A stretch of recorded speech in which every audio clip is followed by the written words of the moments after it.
Hey guys, F6 released last night and it is pretty tough. Now there is a cheese strategy you can use, but before I go over it, I'm just going to quickly talk about the loot that you can get from the boss collection.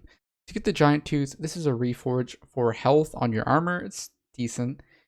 Then you get the next monster helm at 150 runs, that's pretty far. Like starting at 50 run, for get a loot, like the worst loot is kind of messed up. Then you have the Recon Pop 250, and then you have the chest plate at 500. Now that is quite a few runs. And at 750 you get the sword. So I mean, I guess you could try to get that high. I mean, the set itself is kind of mediocre. Like, if you guys haven't seen the Necromancer set, it is really tanky, but the set bonus is not that good. So it's kind of a shame on that end, but besides that, as very beefy, so definitely a viable option for a major tank. So what are the cheese strats?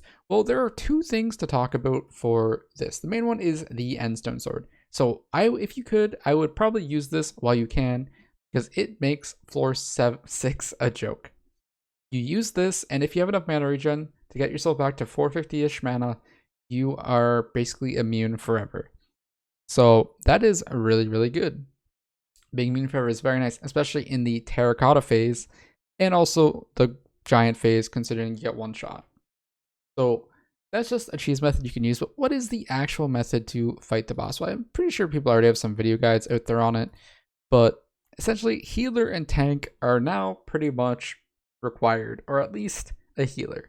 Tank helps quite a bit, and or basically someone to take aggro, so a berserker as well.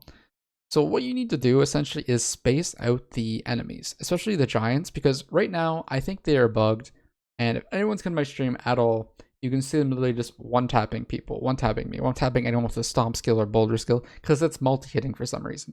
So what the tank can do is pull the mobs away, be a very nice distance from people, so the range people like mage and archer, and then can freely damage the boss without being risk of getting one shot by the stomp, which is a big risk. So that's just kind of like a strategy you might be able to pull off. But yeah, pretty much healer, I would say, is definitely a must-have. Tank might not be, but it's definitely very helpful, especially, because they're tanking potential and aggro pulling and stuff like that, which enables, strats for phase 2 and phase 3 of the fight to be done. And yeah, just healer is just really good. But if you abuse the Endstone Sword, you definitely will not have any issue, doing the boss fight or whatever. But I assume this will be fixed. This has been in the game for a literal year, guys. And it's only really coming to light now just because it's really inefficient to use this item. Because essentially, most of the time when you're playing, you have very low mana pool, right? And you'll see I'm barely regenerating any mana at all. But once you're in the dungeon, you have 5, 6, 7, 8,000 mana, and you just recover it, So it's just like, of course, you're literally going to be able to abuse this thing, because literally in 3 seconds at like 6k mana, you have enough mana back with an overflux active, of course. So you literally just boom, every 3 seconds, boom, damage distance, boom, damage distance. So I assume this is going to be nerfed. I hope they don't completely nerf it into the ground. This is definitely a very nice item to use, and I want to at least still be able to get some damage distance from it, even if it's like a small amount, because we definitely need some tools to help us, because the new armor is not that good, and more like, I guess they got one more floor coming out in this batch, so and floor 6 is already pretty one-shotty, so I can't even imagine how one-shotty floor 7 is gonna be. Anyway, hope you guys enjoyed this quick little tip video for this dungeon.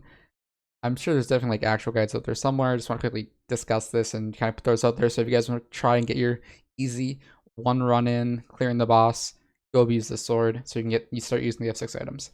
Anyway, thank you guys for watching. I will catch you guys next time. Take care. Bye.